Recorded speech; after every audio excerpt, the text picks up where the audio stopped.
beautiful people out there in the cooking world. Welcome back to Cooking with the Riz.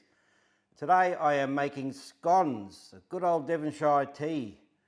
And who doesn't like a scone? I tell you what, I think everyone I know does. It's quite very simple, very easy to make. As long as you're prepared and got everything right down to the wire here correctly, then you got no problems at all. I have already buttered and floured my tray there. Make sure you do that. Okay, so the oven goes on first at 200 for a fan forced or 220 for non-fan forced. Then you brush your tray with butter, melted butter, which I've got here, and then just flour it. Okay, and then I've got some milk here to brush on top of the scones. I've just got some extra flour here in case I need it, and I've got buttermilk in here and cream together. That's going to go into here. Now what I've done here, I've sifted the flour and the butter I cut into cubes, and make sure the butter's nice and chilled. You put it in here and you rub it together with the flour until it resembles breadcrumbs, just like this. So it takes a few minutes to do, probably a good 15 minutes or so, but you will still get little lumps of butter, so just make sure they're all rubbed in. You can go like this if you want, you can do it with your fingertips. I find that doing it like this sometimes can help a fair bit. All right, but that's pretty easy, and I've got a little bit of bicarb in here as well. So I don't put sugar, because the sugar hit you get is from the jam. You don't want it to be sweet as anything, and also I need to put a little bit of salt. So I'll just throw a little bit of salt in here, about that. Just remember that this, make sure it's all the butter, because sometimes you get little pieces like that, it's still stuck in there, see? So you want to make sure that you get most of the flour rubbed in nicely, so it's just looks like breadcrumbs. Look at that, woo! A big tip, always use a cutter like I got here, the metal ones that are sharp like this, because some people use a glass, and the glass actually squashes the layers, and then when it cooks, they lean over and they don't look very good. So it must be a sharp cut, not a dull cut. All right, so just make sure that you got all the butter nicely rubbed in. See, there's still little bits in there. Little bit doesn't really matter, I guess, but as long as you got the majority done, just like that. See? And then all we need to do with this, make a well in the center. All right, now just put your wet ingredients in here now. Now I've never used buttermilk when I've made scones before. I've always just used normal milk. So I read that people use buttermilk, so I'm giving it a go for the first time. Gives it a bit of a tang. Yeah, so let's see how that goes, eh? But I think it should come out nicely. Now you don't want to work this too much, okay?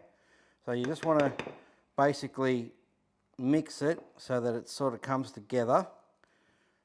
And if you do need a little bit more flour, just sprinkle a bit more in there if it's too sticky. Or if you need a bit more liquid, just add a bit more liquid. Because sometimes it can be a little bit dry or whatever. You just depends, I guess, what kind of flour you're using. Obviously self-raising flour, but you want to be able to use good quality self-raising. Because I have used in the past the cheaper ones, and I'll tell you what, crap. Very bad. So you want to just get that out of there, like so. Okay. You don't want to work it too much, all right? Otherwise I'll be all tough. And we want nice fluffy ones. So just bring it together, just gently. You'll feel it coming together. See, just squeeze it like so, and it comes all together nicely. Okay, just like that.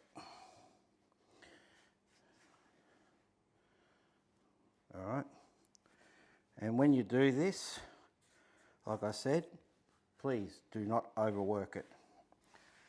All right, so you want to get that in there, just like that. And that's all you have to do, okay? Don't worry about if it's all crumbs around, because you're going to be able to, you need to pick that up when you do the next lot after you've cut the first lot here.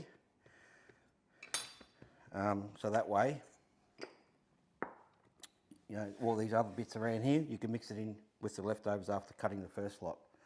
Okay, so I'll move my jam there.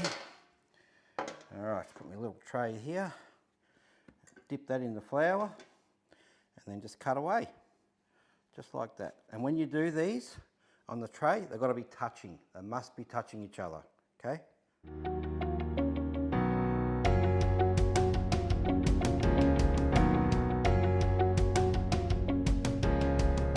Now what we're going to do now, all we need to do is brush it with milk. Got my other brush here.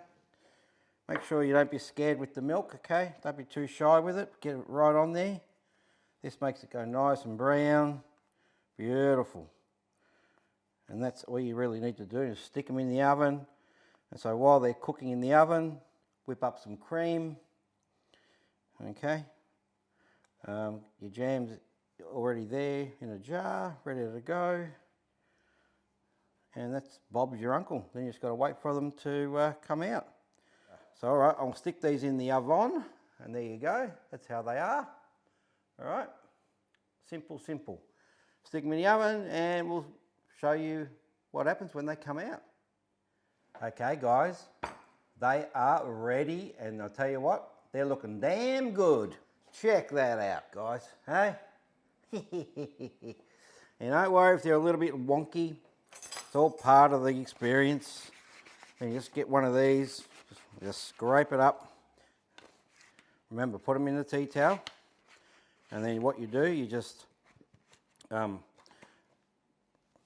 it up or fold it up, whatever, over itself.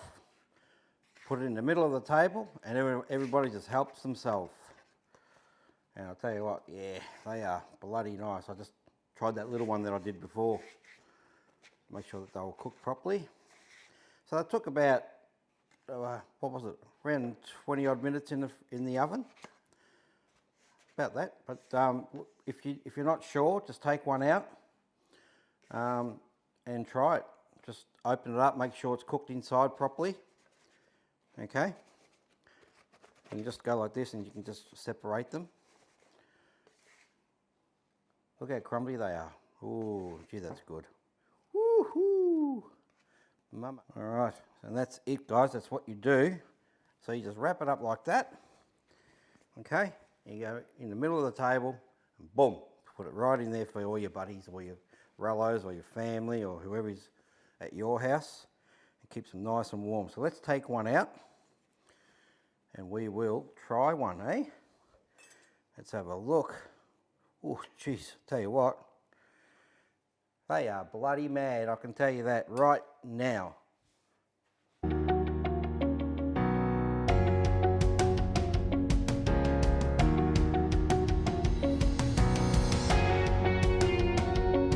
Beautiful scone, beautiful cup of tea. So guys, I'll tell you now, you really got to give this a go. Tell you what, guys, smash that like button. Drop me a comment after you've tried these. Tell me how you went. Don't forget to subscribe to my channel. Hit the little bell next to subscribe so you can receive everything I do. And I'll tell you what, enjoy. All right, guys. Well, until next time, take care, everybody, and happy cooking to you all. Ciao.